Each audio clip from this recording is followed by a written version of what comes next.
Welcome to the Audiation in the Wild podcast with your hosts, Bo Talifer and Eric Rasmussen. Episode 20, Harmonic Form. Okay, so today I wanted to talk about harmonic form. I guess another word for this, the word that Gordon uses, harmonic patterns and time patterns, and we'll get into that. But this is something that's actually not discussed much in learning sequences in music and Gordon's material in general. I do believe that Gordon was very sensitive to this. I'm going to read a passage out of his little book in a minute, Basics of Vocal and Instrumental Harmonic Improvisation. But actually, why don't I just start with that? And then that'll kind of set the context for this conversation. So on page 67 of that book I gave the name of, there's this little quote. There are persons who can differentiate among chord changes in a harmonic pattern, but make the changes at the wrong time when they are dealing with harmonic progressions in improvisation of actual music. As a result, it may be thought performers are experiencing difficulty in audiating chord changes when in reality the difficulty is one of temporal understanding. So let's unpack that a little bit. And I just want to point out when Gordon's talking about harmonic progressions, he's talking about a series of chord changes. But Eric, have you had this experience? You've played in different jazz groups, Dixieland jazz, just different blues groups. I will often see beginning improvisers who I really do think that their issue with improvising over the tune is exactly what Gordon just said here. They might know the tonal patterns, they might know the right chords and arpeggios and scales, all that stuff that everyone learns, but they really just don't have this underlying audiation of when the chords are changing. Like they haven't internalized the form of the song harmonically. So their improv really can't soar because they're constantly having to mentally think like, okay, I'm on the 1 chord now. Okay, now I'm on the 5 chord. Like they can't actually feel it in where the macro beat is when the chord changes. And I do think that is probably the biggest problem that people have when improvising. It's not necessarily a tonal thing, which is obviously very possible to have an issue with as well. But has this been your experience watching other people in the groups that you've been a part of improvise? Like this often screws people up more than anything? Yeah. So if you're not ahead of the curve, like when the change, so there's a series of harmonic functions coming in this phrase, and if you're not already know where you're going to land, or it doesn't, I don't mean necessarily exactly what you're going to play, but like how you're going to interact with those harmonic functions such that you make a phrase that makes sense over the underlying harmonic phrase that's happening. You're developing, you're creating your own melody. You're improvising over top of these changes. And the difficult part about that often is not feeling when those changes are occurring and how you interact with them, rather than like playing the right notes over these chords. I don't know that what I said made exactly the same the sense that I wanted. It made sense to me. Okay. All right, because I'm just thinking out loud now. This is a great topic. So, the change happens, and then it's reactionary often. Like, okay, now that the chord has changed, now I'm going to change, what I play over.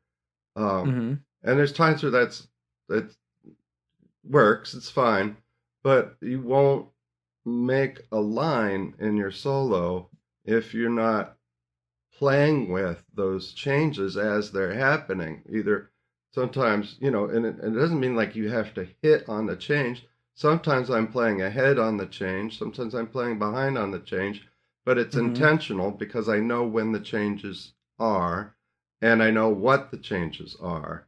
But when it's intentional, you can actually audiate that you're actually playing around now with a bit of creativity, and you're audiating that you're coming in early or late on purpose. It's not that you don't have the ability to nail the change. That's a totally different thing. Yeah. Right? Yeah. Burt Ligon actually in in his jazz. I think it's his jazz theory textbooks. I'm going to butcher the name, but Burt Ligon has some great materials about this. He calls it being able to improvise with harmonic specificity or harmonic ambiguity. So I really like this definition, and I've heard Pat Metheny's definition, at least on a couple occasions, has been described as this.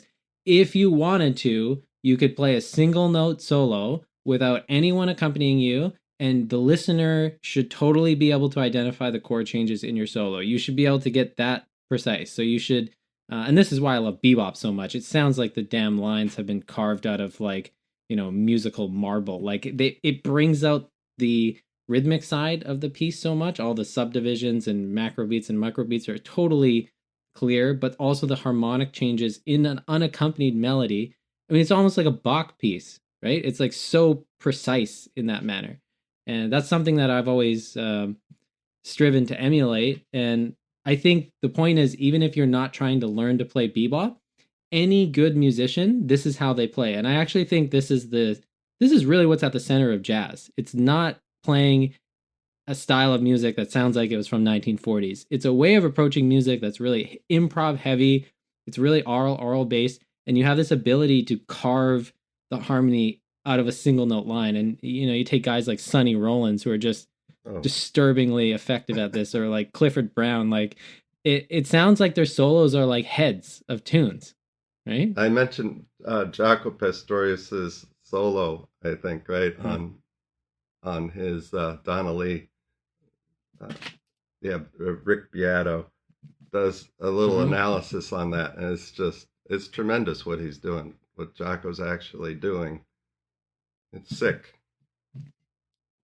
Yeah, and if a lot of people, I mean, if you played with like bluegrass musicians, folk musicians, anyone that plays by ear, jazz musicians, there are some classical musicians who are good at this. They're usually just harder to find. I find the performers of classical music often can't do this very well, improvise and bring the harmonic form and progression out of a improvised melody, but a lot of hardcore classical composers can.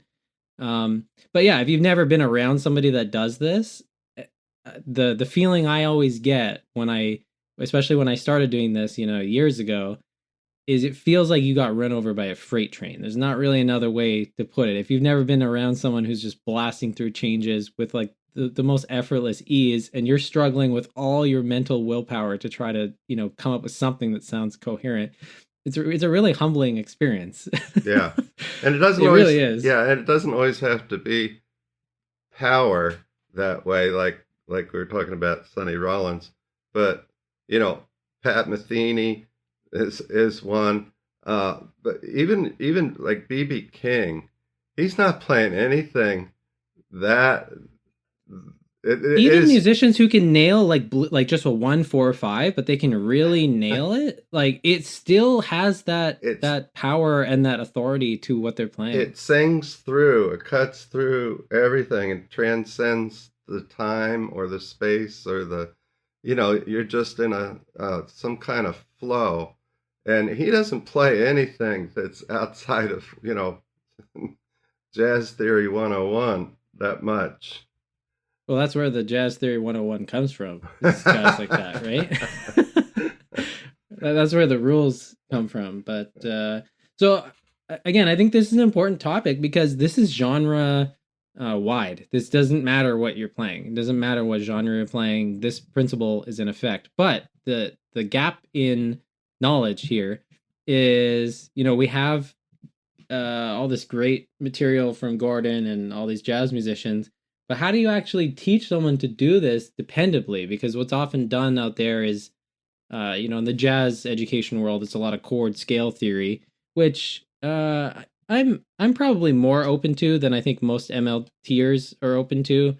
But I think the issue is that we don't really have a formula, especially in MLT. We don't have, and I'm going to put an asterisk here because I think Eric has a formula to teach people this, and we've been talking about this for months. But Eric, can you describe this? Show me this activity that you had your kids do, where they had these like different colored like drumsticks.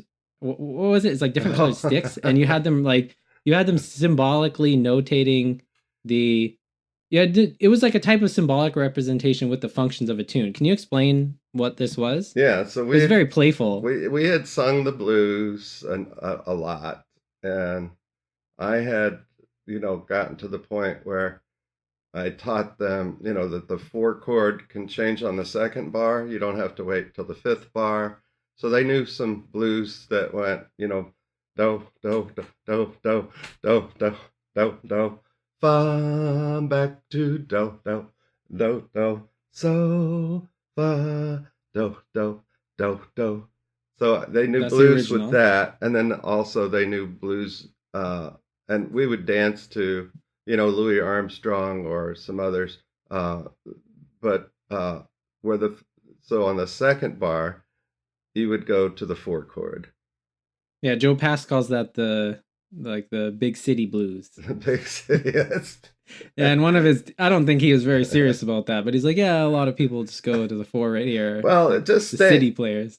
staying on the one chord for 4 bars makes some players itchy, I think is what Well, happens. especially if your harmonic chops are pretty, elevated, you Yeah. can't handle 4 bars of the one chord. You got to do something.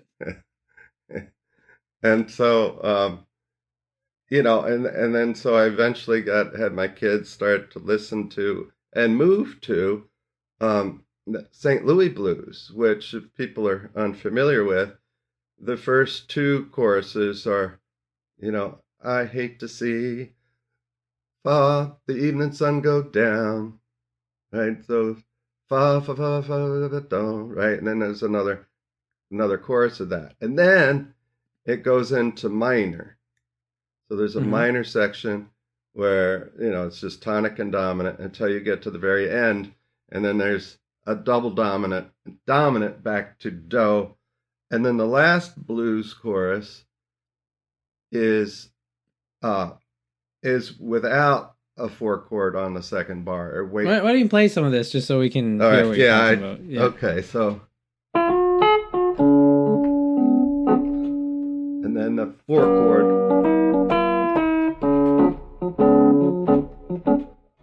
I hate to see the evening sun go down. And then I simplified this because it's not exactly this way on the Louis Armstrong recording. And then Okay. that same chorus happens again, I'll just end it. And then there's a middle section. And it goes right into minor.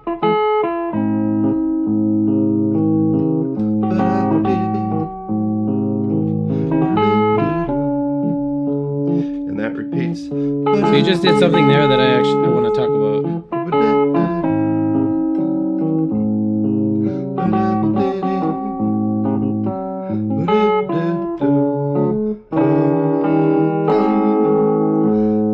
So there's the 5 of 5 back to 5 and 1. And it stays on the one for 4 bars. But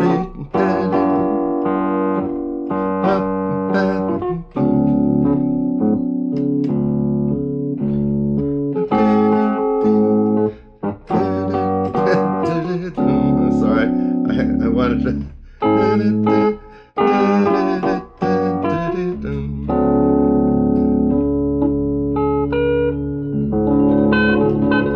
So yeah, so that's Yeah. basically the form. Yeah. And I mean the blues forms are really interesting. Um it's just an interesting phenomenon for improvising musicians, because if everyone knows the same form, it's very easy to just hang out with another musician and drop in and start playing together and improvising together. And I think culturally it's a very powerful thing.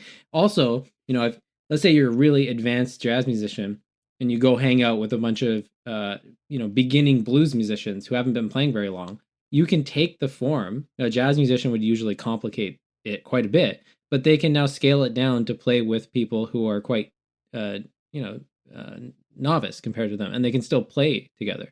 But if you're now rolling with some people who are a lot more advanced, there's a lot of things you can do to that song form.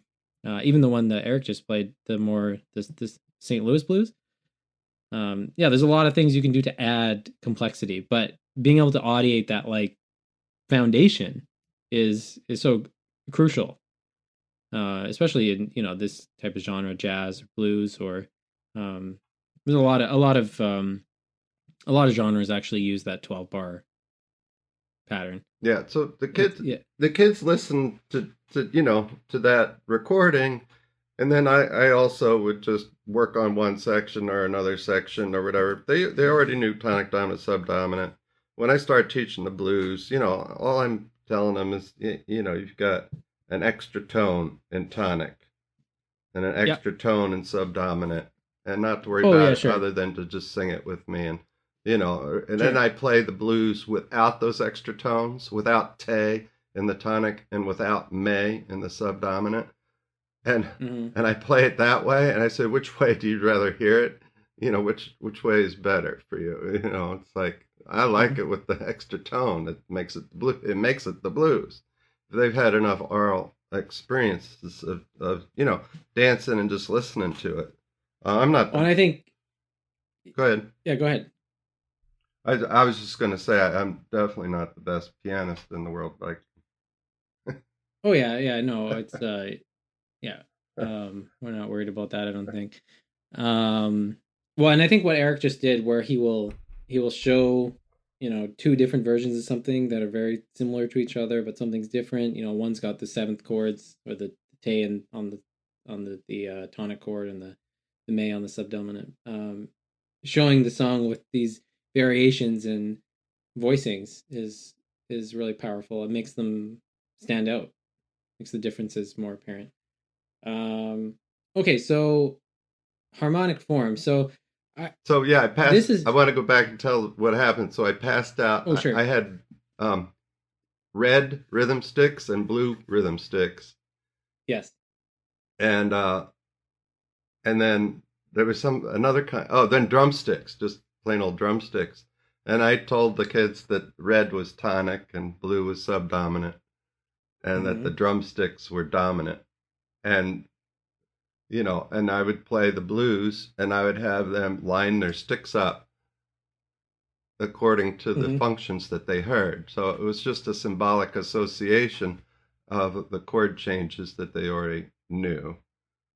It's And which I think is interesting because this is a lot different than symbolic association of the individual tonal patterns. And I would argue, um, and we're probably going to be arguing this for a long time, that there is a lot of value in learning to both hear the functions as unified things, not just bomb, bomb, bomb separate, but actually hear the whole function at once, yeah. like you would in a choir or when a piano player plays.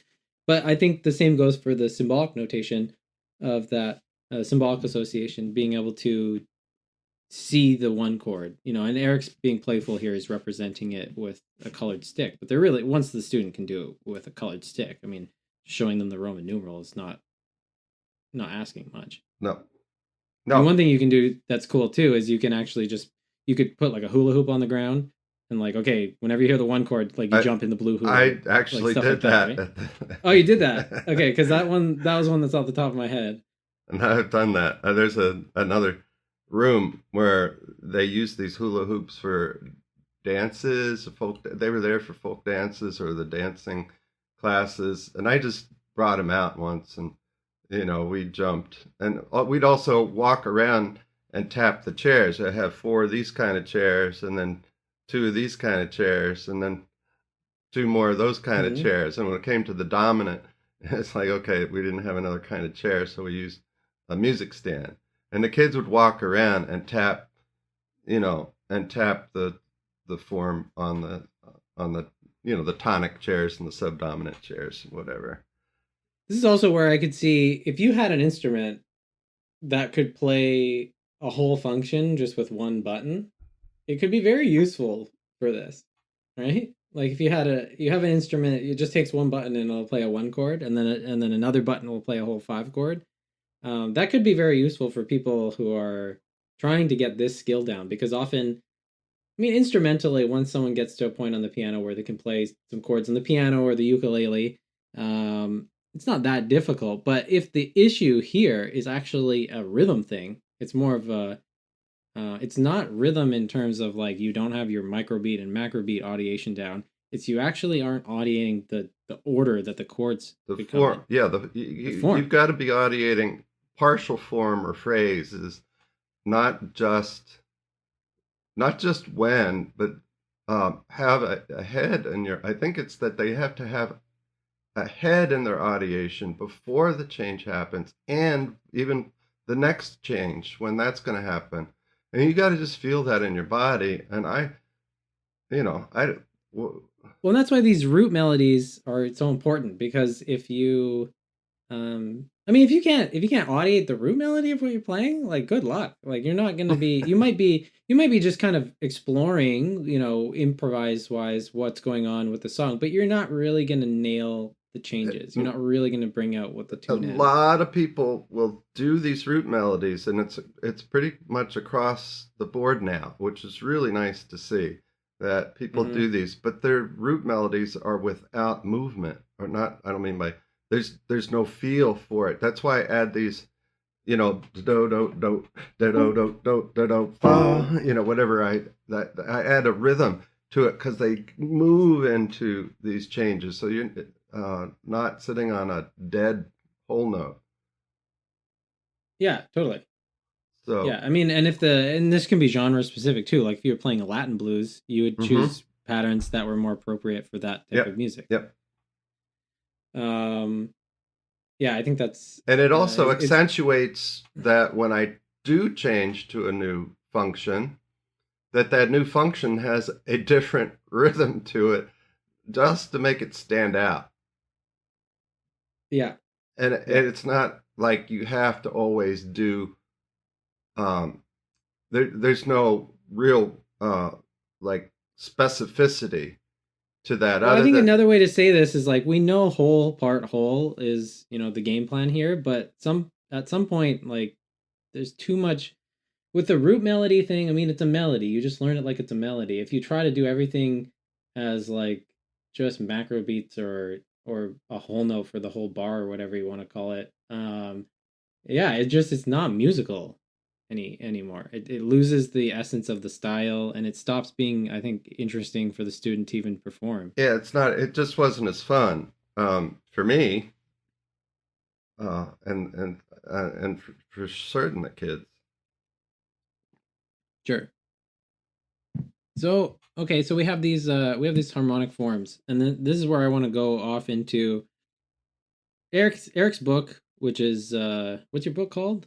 The formal name? Dr. Dr. Eric's Eric's book of book of song and songs and chants. chants, uh, Okay. including harmonic learning sequence. Okay, so Eric's book has a really good curriculum sequence for well, the harmonic learning sequence in his book is extremely well thought through. The songs proceed by slowly adding functions in a sequential and systematic way, which is essentially, I think, unheard of for a lot of stuff, especially outside of MLT.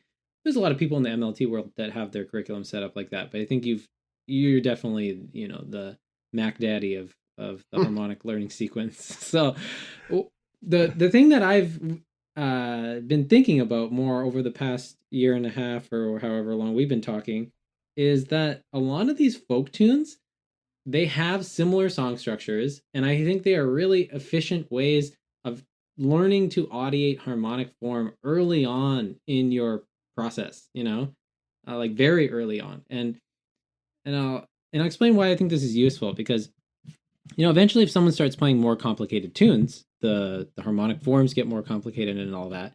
So you know, ideally you would want to learn how to audiate simple harmonic forms and for example, you could have a song that's all one and five chords, but the harmonic form could be quite sophisticated. It could be quite ridiculous. You know, there's this many bars of one, this many bars of five, they change back and forth.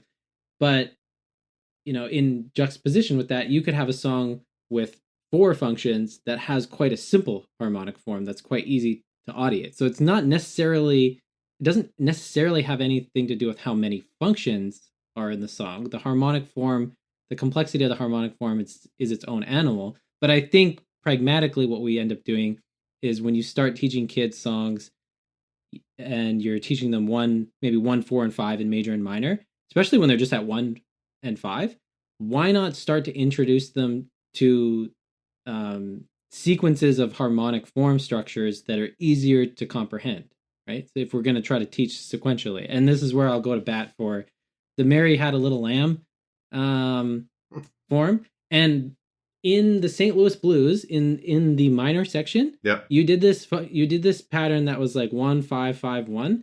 That is another harmonic pattern that is everywhere. It's in so much music. Paul McCartney uses this all the time. He calls this a mirrored progression. You play 2 chords, 1 and 5, for example, and then you flip them backwards, 5 and 1. And I've talked about that on the podcast. But yeah, so I mean, my own experiments with this have been that this harmonic form thing is really brought to life if you learn many songs. You learn a bunch of songs with the same functions in a harmonic form. So like Mary Had a Little Lamb, London Bridge, Itsy Bitsy Spider. Well, we got some other ones with that same form. What else? Wheels on the Bus. Go Tell Wheels Aunt on the Rhodey. Bus. Go Tell Aunt Rhodey. Okay, but then you could change that to minor. You could change all the songs to minor. But also you could do other progressions now.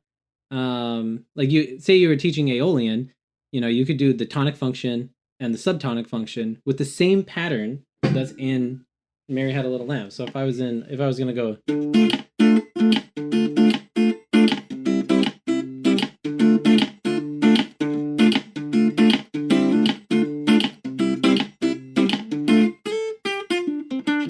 I don't think most people would think of Mary Had a Little Lamb there, right?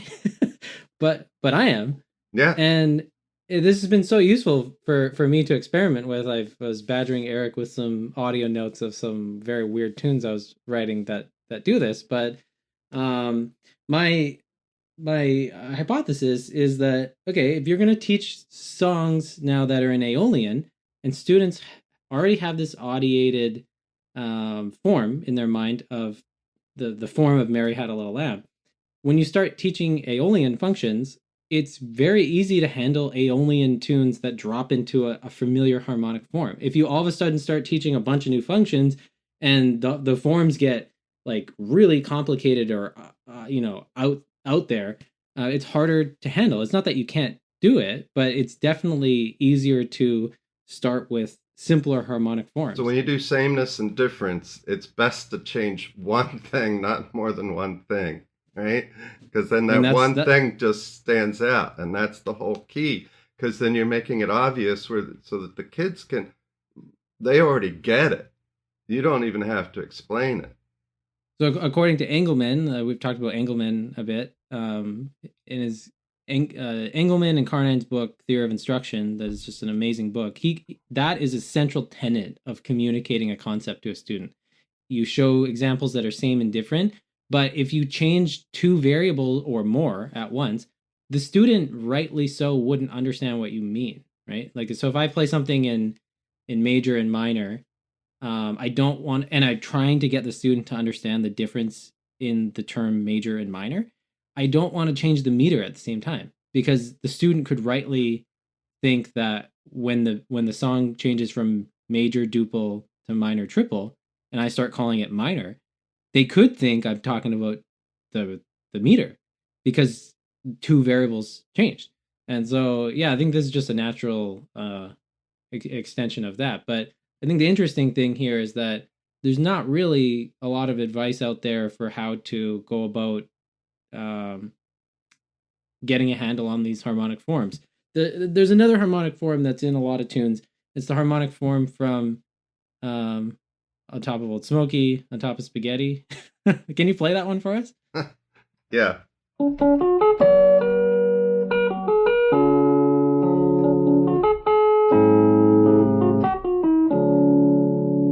And then Tingaleo is the same.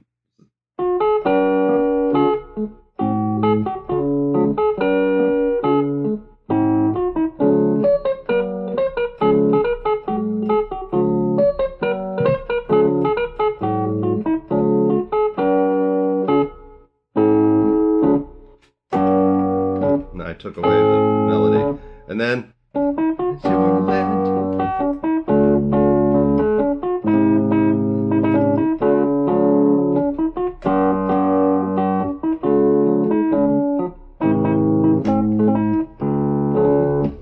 again, my piano playing. But yeah, Yeah. that so yeah, these things just start to stick out. So every time you hear this, it just sticks out. It's like every time, oh, what fun it is to ride in a one horse open sleigh.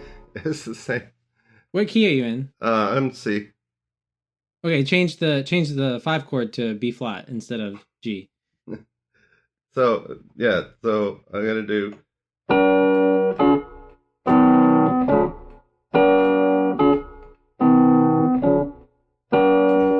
So. Okay, now play the original one and then play that one.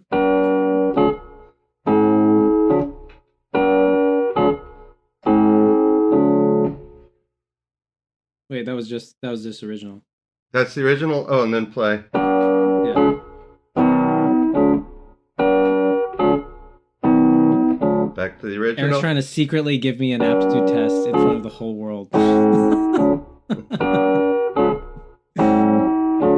right, and then there's.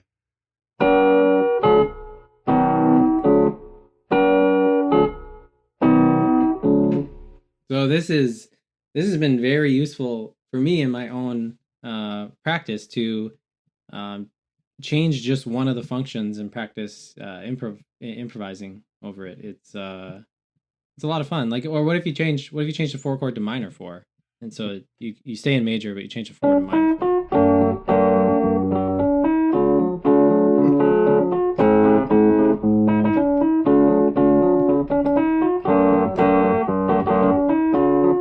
That's weird. Yeah. Or what if you go back to original? What if you change the? He knows what I'm gonna ask. Is that what you're gonna think?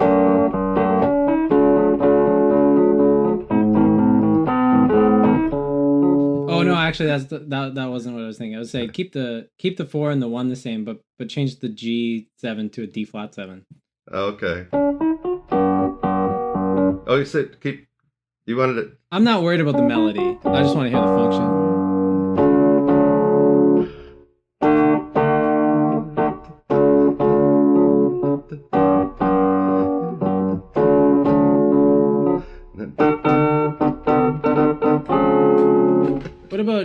What about this? How would this sound? What if we went 4-1, 5-5-5-1? So we got to jam 2 functions in where the 5 chord was instead.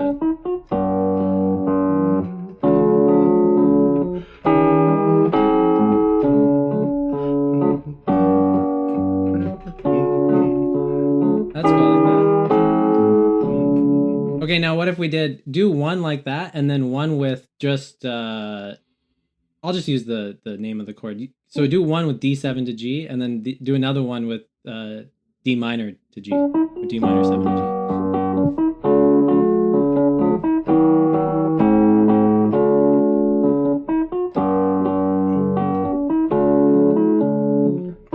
And then.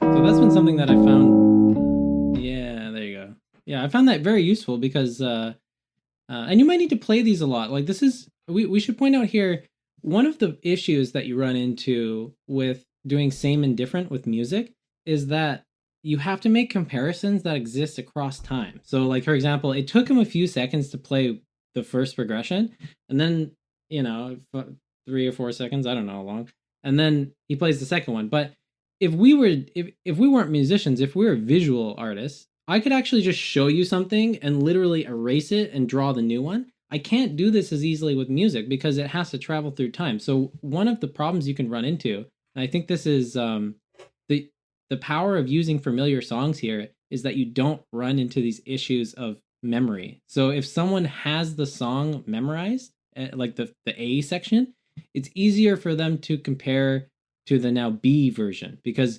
I think it's less a problem of aptitude going to hold them back to be able to make the comparison. I think the person with the higher aptitude will have this kind of ability to retain the first one in their mind while they listen to the second one. But I think in a lot of ways you can get around that if you actually have the first one memorized. Probably the rhythmic improvisation readiness record aptitude be the one most telling. Okay, like explain that more. So that's the one where they make a change in Mm-hmm. time, not the function. So I'm not going to change the function. I'm going to change when the function happens. And the kids that score high on that are better improvisers than the ones who score high on the harmonic improvisation readiness record, where it's just are these three functions? Is there a change in the three? You know, they're giving you three functions, and that are they same or different? There's no doubt in my mind that people with stronger rhythm aptitude or It's achievement are better at improvising than people with yeah, tonal aptitude because it's there's a really good quote. I heard this from Hal Galper, but it's a Dizzy Gillespie yep. quote, and Dizzy was like, most people think of a note and put a rhythm to it. He's like, I just think of a rhythm and put a note to it, and it's a profoundly Yeah, different way to improvise. It's because if you just scat improv it's very easy to put a rhythm to a note to that. You can the notes kind of just fall into place. But if you try to think, okay, I'm gonna play do here and then it re here, it's very theoretical. it lets your I would say it lets your tonal intuition take over more subconsciously if you've got Totally. the rhythm in place. Because if you're doing it the other way around, then you're counting on, I think, the you're counting on another skill that it's just better the other way around. In my experience, that's all. Um, Yeah, yeah. It's also a lot more people tend to make phrases that make a lot more sense when they improvise rhythmically, just whatever's at their spontaneous audiated yeah, ability, and then navigate the tonality kind of with intuition, like you yeah, said. Because if you just think of a rhythm, bop ba da ba da ba da bop bop ba ba da bop ba da ba da da da, there was like a phrase to that, right? But if you try to come in with it theoretically and say I'm going to do a macrobeat here and a microbeat here, like good luck, you're well, done. yeah, It doesn't. or think of You can do a bit of the that. Like you can think, well, I want to get this type of rhythm pattern in here, but that's very top down, or if you, yeah, you or know. if you start thinking of specific tones that go with this chord and that chord, that it's not. I mean, when you're hanging on for dear life and you're trying to nail one of the changes, like you're like, I gotta hit T on this five chord. Yeah. Like I gotta do it. Um, So yeah, I want to go back to you made me change these changes. yeah. I don't teach unfamiliar changes in familiar tunes until they know familiar changes in familiar tunes. So, Which is like, exactly what I was saying. yeah. Yeah. So the so I'll teach like this little light of mine at the end of it, and they just get used to re so do, and then I do lollipop lollipop pop lollipop, and I get used to that one. And there's a few more. But go back to the other one for a sec. Let me hear the other one. The mi la re so do. Re so do. I'm just really focusing on the re so do Oh yeah. la re. That's lollipop, and this is this little light of mine, or it could be uh, sunshine, my only sunshine. Happy skies are green. I never know, dear, how much I love you. Isn't right. It's right. Mm. So if you're used to it, and I play the wrong one, another one is "Do you know nothing, man?" And that's a great one because it's so Ray, Ray, same root, different chord. Mm-hmm. Lives on Drury Lane, Ray, so do. So lollipop, lollipop, lolly, lolly, lollipop. So when we show the difference between this little light of mine and I do, it's just like the kids go, ew, no, or right, they need to be able to feel that and go wrong, And then Which is what I was saying. If you don't spend enough time with the original one, yeah. and it's somewhere in your audiated memory, or even in your just recognition while you're listening And only to it, after, yeah, only after I've done that would I start playing around with, your, Marietta. We need to know this is familiar from another song. Oh yeah, yeah, sure. I think there are some other considerations here tonally. If if someone hasn't gotten into Mixolydian yet and you haven't labeled that function, you might not want to do it in that order. That's fine. Yeah, no, learn the right changes, quote unquote, the right changes for certain tunes before you start putting those same changes in tunes that normally don't incorporate that function. The really cool thing that happens. Are you still in the key of C? I was in F for a minute, and now I don't know where I am. Okay. Okay. Well, if you the really cool thing that happens is that you start developing these vocabularies of progressions, and you start developing. So, like one of those progressions that Eric played was 2-5-1, or in major, he was going, if you sing the roots, re, so, do. But he was changing the type of chord that was made off of re. So sometimes he was doing, sometimes he was making it a dominant. Re, fi, la, do, instead of re, fa, la, re, fi, la, do, so, do. So there are these things that start happening. They start becoming little pieces of vocabulary. So that progression, that re, so, do, or 2-5-1, you start knowing what it sounds like when it's played with those two different variations. But you also start being able to like substitute other things for, like re could be substituted for or the so chord could be substituted for I don't know what you want to label this with solfege. I prefer at this point to not use solfege and just use the pitch letters. But you could go 2, flat 2, dominant 1. Or if your chord progression was 6-2-5-1, like, you want to play 6-2-5-1 for us? That's your 2, flat 2. I'm sorry. So 6-2-5-1. I can't hear it. 6-2-5. Yeah. What key are you in right now? C. Okay, so instead of some kind of, he's going la, re, so, do, or A minor, D minor, G to C. I would try going now. I would try going A minor, A flat 7, G7.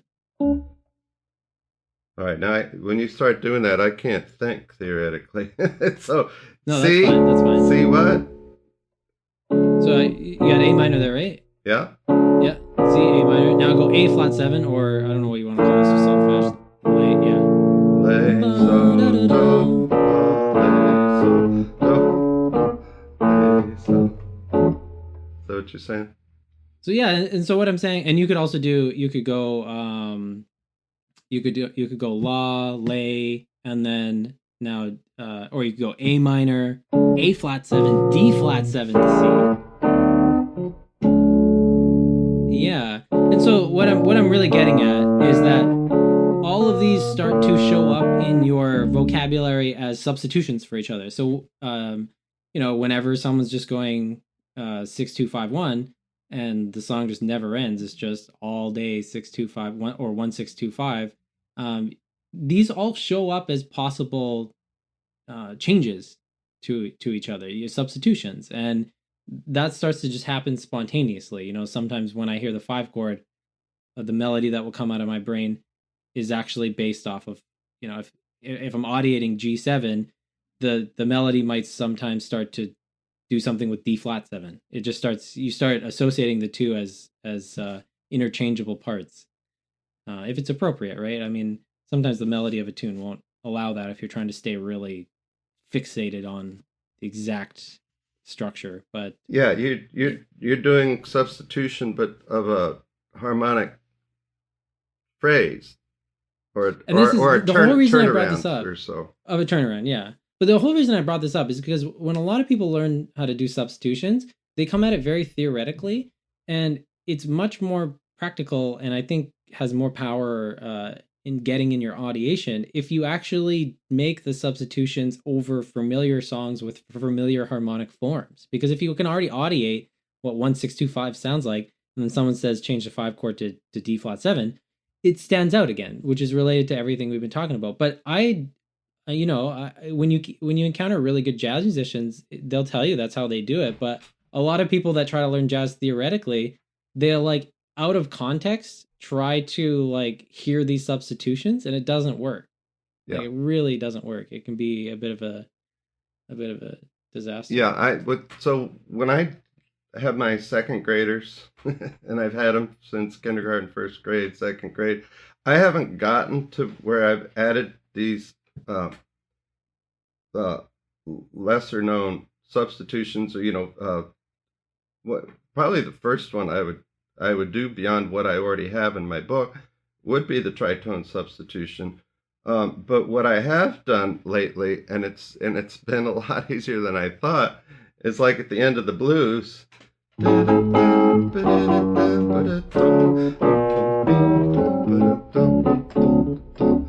So it's just to add something they already have firm in their audiation from, that was the 625 instead of the 6555, or this one we didn't talk about yet, and they know that one, that they'll have those sequences of harmonic, that turn around, and I'll put it at the end of the blues, and they just like kind of go like, I already know that, but does it belong there? It's like, well, but it just like depends who you're playing with. Yeah, totally. And actually that 1625, you can often, if you're playing with somebody and there's a turnaround in a song that's going to go 1625. I learned about this from Joe Pass on his lesson DVDs. You can kind of size up someone's harmonic preferences by what they like to play on the 1625. So certain musicians like the sound of just, straight up 1625, no adventurous like voicings or anything. Then some people like to make the 6 a dominant, or the 2 a dominant, or whatever. But some people like to go, some people go 1625, they'll go E7, E flat 7, D7, D flat 7. They'll just play a bunch of dominant chords like in a line like that, and that's another sub for Yeah, 1625. it's so funny when you start using letter names. I can't even. I don't. Or they'll do dominant chord off. They'll do lost. dominant chord off me, dominant chord off May, dominant chord off Ray, dominant chord off Ra. Yeah, That makes more sense to me. I don't know why. yeah. And so if Just I've yeah, I'm stuck. shortly, I don't know when we're releasing this episode. At some point, there will be probably an hour and a half episode of me defending the use of pitch letters. So if you are starting to have if your blood pressure is a bit high from the use of these pitch letter names, hopefully we can direct you to my defense of the use of pitch letters, because I think they do have a place for specifically this type of stuff. I don't think they're actually useful to use until you start doing the stuff I'm talking about now. After you audiate, pitch letters come in early relative to just about anybody else. But that's when you're able to start making inferences, generalizations across different tonalities or across different keyalities. It gets easier to communicate using the pitch letters. Right now, I'm just trying to firm up the audiation of the kids that I have, and I just haven't taught old enough kids to get to where I think this. This is one of the sub threads that all the way through our podcasts is. It is. Where do you start to squeeze away from fairly strict music learning theory and add bits, and I've added this harmonic learning sequence, which I think is ahead of the game on some aspects, and then totally. and then these when to introduce pitch letters, because we need to introduce pitch letters when kids start on instruments. I mean, I've thought about this a lot over the past over a year from talking to you, but I've arrived, I think, more at a definitive conclusion. The time to introduce pitch letters is once you start having um, secondary dominance can obviously be done with your harmonic learning sequence, but I think there becomes a point where once you start doing extended secondary dominance off of every function, it it makes sense to start transitioning to pitch letters. And so the bar I'm setting is quite high here. I'm saying you should be able to audiate everything that Eric does using movable solfege with a law based minor.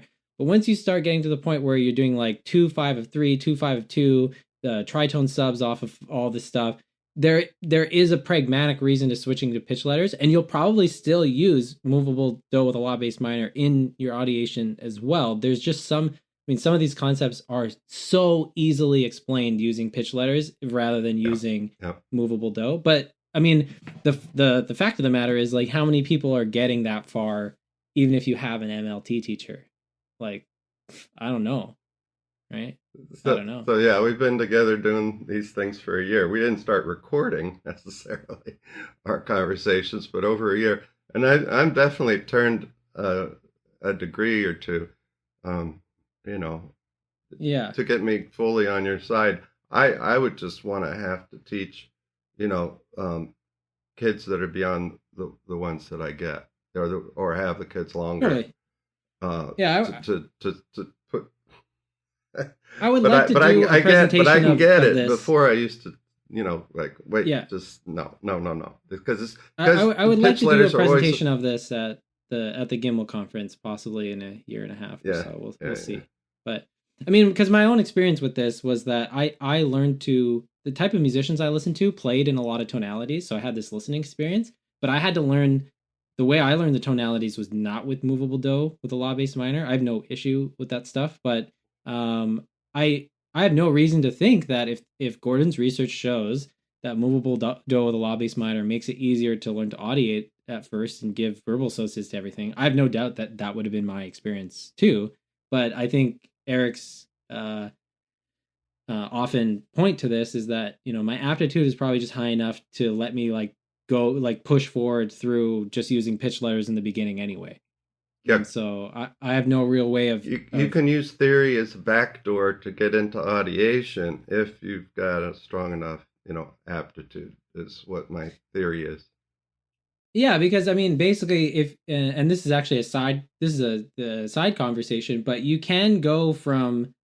I mean, what's done in, I think, most music settings is that someone's exposed to something theoretically and notationally, and then if they do learn to audiate it, it's because they still go through the skill learning sequence. They still go through oral, but they're just told the theoretical information first. But what you can do is when you're doing, like, when you're just doing instrumental creativity, just exploration of, like, Eric, play some of that stuff that you keep showing me every time we hang out. Like, play some of this stuff. Like this, like I can't do it when I'm on the spot.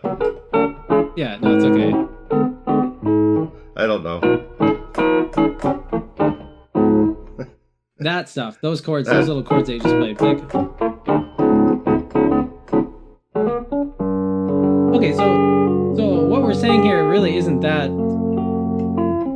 out of left field, is that you can create something intellectually on an instrument and then learn to audiate what you create later. Right? Like, you're just exploring with sounds, but you can learn to audiate those sounds. And I've been going to bat for old Stravinsky. That's what he would do. He would come up with something theoretically, like, I'm going to play a scale with 9 notes or 8 notes or whatever. And he would invent things very top down first and learn to audiate them. But I think, again, in his case, he still was going through oral. It's not like you're skipping oral, but a lot of people are just doing things theoretically and there's no oral, and then there's just I don't know, not much happens after that. It's a bit of a disaster. So I'm now stuck in my head about my ability to create right now. So this is where I see there's in elementary music, a lot of kids I'm in the Vancouver, Canada area. A lot of students that I have, whether they're guitar players or piano players, that's pretty much all my students. I have a few drum students, but a lot of them learned how to play ukulele in elementary school. And I've actually warmed up to the ukulele a lot as a harmonic learning tool because guitar is quite difficult for kids to play, for young kids to play, in grade 3 and 4 and 5 and all that kind of stuff. A lot of kids struggle with learning to play chords on the guitar. Ukulele is perfect. It's so easy to teach kids how to play chords on the guitar. So I think a lot of the stuff we're talking about, if you use ukuleles in your class, it can really be done easily, not that hard. And I think it's just more common for school music teachers to have access to a bunch of ukuleles rather than a bunch of pianos, because the financial cost in having a bunch of keyboards and the space reasons is just a nightmare. But it is Yep. odd to me Yep. that every kid in the school system in, first world countries doesn't leave knowing how to play some chords on the piano. Seems odd to me. But the resources are a big Yep. issue with that. Yeah. If we can get harmonic structure started early, and people move to it and be able to sing roots to it, and then, you know, improvise over it ultimately earlier and earlier, then we'll create some more and better musicians in the world. Mm-hmm.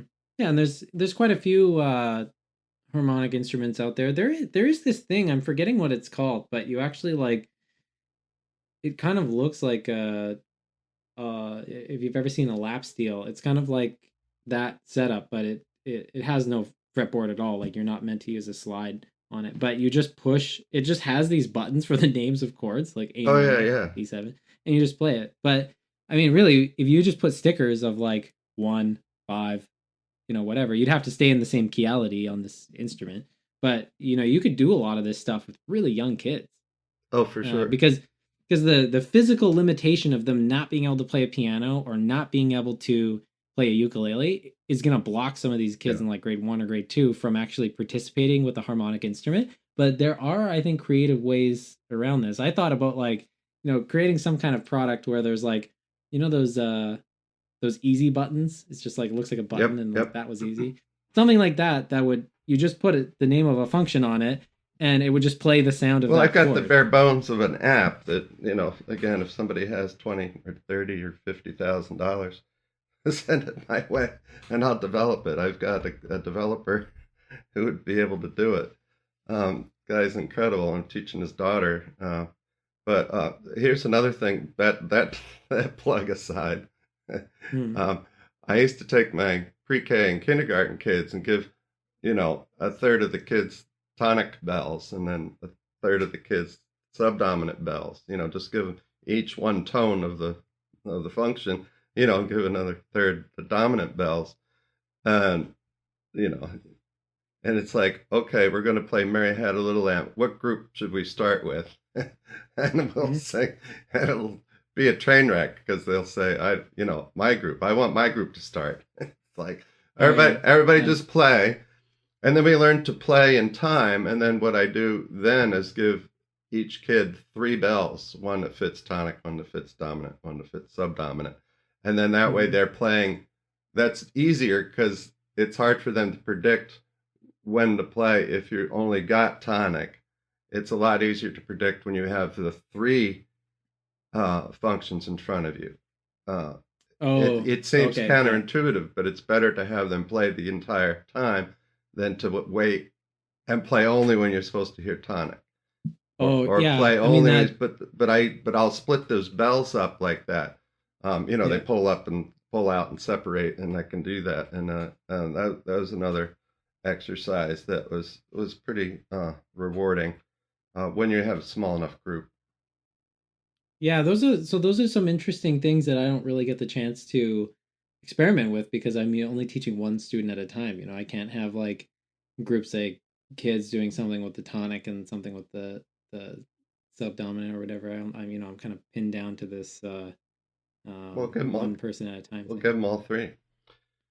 Yeah, yeah. So anyways, I think these kinds of ideas, finding creative ways to have kids explore not just the tonal patterns, but the actual functions and how they link up. One other thing that we didn't mention, we're getting near an hour, but we should mention this, is that when you're doing tonal patterns, like 1 and 5 and stuff like that, I think there's a really good case to be made for, you use your set of familiar tonal patterns, right?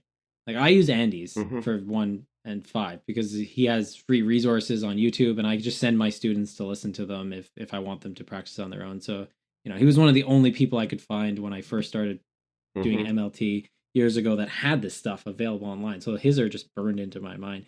But I think there's I think there could be a case to be made for coming up with a set of familiar tonal patterns that actually outline these familiar progressions with the tonal patterns themselves. And you've talked about Oh there's a yeah. guy that you said is doing this. Who's doing that? You Uh, told me about someone a while ago. um, I don't know if you remember.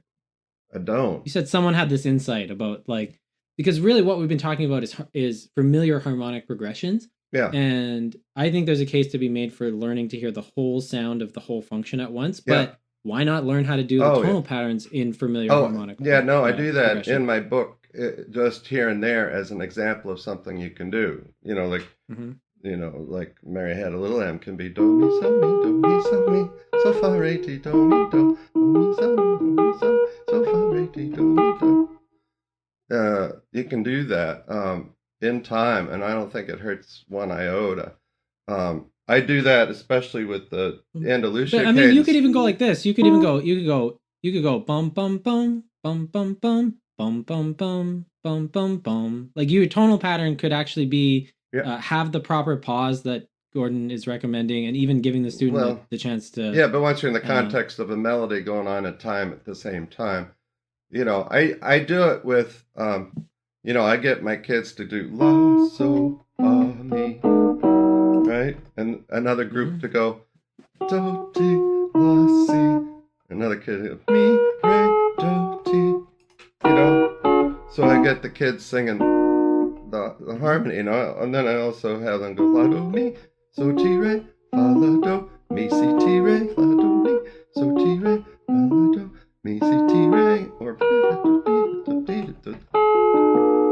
Mhm. backwards, forwards, different patterns.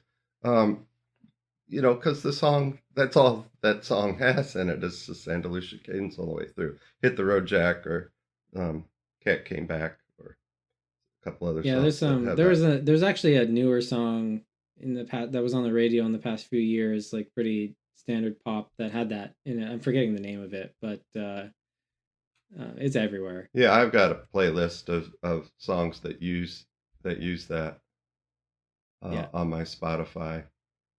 Oh, yeah, the White Stripes. Oh yeah, that's Seven Nation Army too. Yeah, that's Yeah, which is basically like, one of the best beginner melodies to teach a student on the Heart guitar. Heartbreaker, Grand Funk Railroad. That's Yeah, that's one. I Uh, don't I don't recall Elton it, but John, Believe, The Ventures, Walk Don't Run. Uh, oh yeah, uh, yeah. Eric wasn't kidding. He's got the playlist. Squirrel Nut Zippers, Put a Lid on It. Not all these are necessarily clean for kids, but Love Child, Donna Ross and the Supremes. I haven't vetted all of these actually, so I hear about these and people tell me, and then I put them into a playlist. And we got into this the last time talking about tonalities. Oh, Um, I mean, some people and are just and so. people It's are not like saying it's. stuff's Dorian, and shit's not Dorian at all. It's Yeah, it's just got not a just subjective. subtonic. It's just not. It's It's just not it's Dorian. yeah. Um, Yeah. you could infer from the melody if you just took the notation and look at it. You'd say, "Oh, that might be Dorian," but that's not how you figure out a tonality is through looking at a melody. You've got to understand the harmonic functions that are underneath it. For Yeah, me to totally. I for mean, me to go to there's bat a for your choice. there's a really good quote that Miles Davis has talking about hearing tonal patterns in context. He's like, you can hear a C major triad, in C major, but can you hear a C major triad being like the extension of D minor when you're playing in like basically D Dorian? Can you hear it like that? Can you hear the C major triad as being like a D minor 11, like the top part of that? I don't. Yeah, I mean you can You learn to. There's could. no doubt in my Yeah, mind. no, I hear it in the as extended tones of a function. And you know, yeah, no, I don't. I don't go there. It's But cool to be able to mostly, flip it. I'm not thinking. I'm not thinking unless it's a tune I don't know. Hmm? I don't play C major over a D. I just I'm just playing. I'm just playing. Sure. And I feel, and I'm paying attention to the bass line, uh, the tuba and the banjo player mostly. I'm paying Hmm? attention to them. I'm not paying attention to me as much unless it's again a tune I don't know. And the difference between even tunes I know, where I have the book in front of me, and it's so much better when I don't have the book in front of me. Oh yeah, it's just gonna kind of Like, clog up your. unless unless I need it as a reference point or something. But Yeah. I'm not that good yet. Actually, this reminds me of one thing that we didn't talk about. I was talking about Burt Ligon before, and he has an insane book called Connecting Chords with Linear Harmony.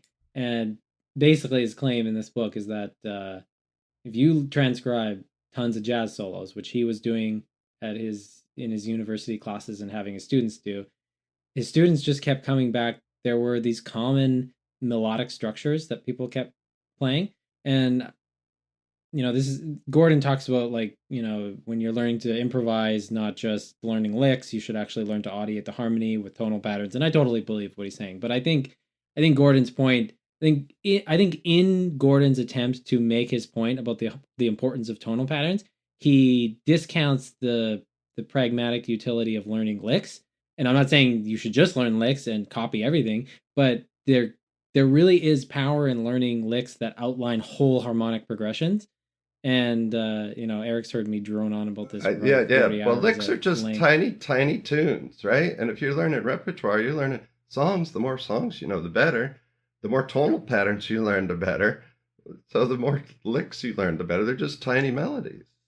Especially licks that outline very common progressions in your genre. So like in jazz, 251 is so freaking common that it really does simplify you build a It, bit of an improv vocabulary, not just how to outline each individual function, but how to pierce through the whole set of but changes. yeah, but And at the bottom of all this is you've got to be audiating the changes in the harmonic structure, because what I think Gordon is railing against, and what I would rail against, is that you start to piecemeal all these different licks together, and basically they're tricks to get away from the understanding of what you're playing over. yeah, and I'm That's totally where with you on and then that's where I think uh, he's off base if you are already audiating. There's nothing wrong with learning tunes. Nobody argues that. And licks are just little tunes if you understand, um, the progressions that are going through it, in your audiation. You're not learning tricks to get away from something. Yeah, yeah, and yeah. So I definitely don't disagree with that. And even in Bert's book, he's saying, what's his biggest piece of advice? Learn to sing all this stuff. So he tells you, no, he's telling you to Yes, do oral. yes. But it is interesting because it follows the same practice of like discrimination into inference learning. If you learn how to like I this, if we're in the key of C, this little lick, if you learn to audiate that, you start inferring. You can make little changes to it. Yeah. And what's cool about that is it follows Gordon's skill learning sequence exactly. It's like first you do the discrimination learning, you learn how to you go through oral, you learn the lick with oral, and then you can jump into the inference side where not there's obviously this continuum of top down creativity versus like this intuitive audiated invention. But what I'm talking about is that this stuff will start spontaneously uh coming out of you where you're using the material you learned from discrimination, but it's just now getting changed on its own. And I mean, that I don't know what more proof you could want that this stuff works. But yeah, Yeah. I mean, Turn. I would, if you gave me the choice between learning licks and only chord scale theory, I'd take the licks every day. Yep. Now But licks or but there licks but the or fun thing tonal is that patterns. yeah. I mean, Tonal but see patterns this or harmonic structure. It's like but so if you talk about licks versus tonal patterns, like it depends whose licks you're learning. Like, are you learning like Wes Montgomery licks? Like that might be fine. You might not really come out of that with a deficit, right? Clifford Brown. Yeah, it's like should I do 1 in 5 total patterns, or should I memorize how to play everything by Clifford Brown? Like so, but obviously the one of the things that you could say though about learning licks is that the benefit of tonal patterns is that they are going to be unrolled in a coherent sequence. That's like the point of this. You could do this with licks. You just have to know what you're doing before you're teaching yourself certain licks, right? So if I'm not yet at the point where I want to learn how to audiate these certain functions, it's not going to hurt me to learn the licks RL, but it won't serve the same function that the sequential tonal patterns will, because you're not kind of ready for it. Yeah. Yep. Okay, that was a lot of fun. I was excited about this episode because I think In the weeds. this topic. In the weeds. Yeah, it's great though. I think a lot of good in it. I think this. I'd like to come back to this. I think there's a lot of. I think this topic, in terms of its power to make someone play better, has a lot of leverage. There's, like we're just talking about. You can take someone who can audiate 1-4-5, and if they get some of this stuff down, they can turn into sounding like a beast, right? It's not necessarily like you need to add more and more tonal learning sequence stuff. Just learning to use the stuff that you can already audiate better, in different orders and in different configurations, and it helps a lot with writing songs. It helps a lot with writing songs. Yep. Yep. All right. All right, man. Signing off. Thanks for joining us.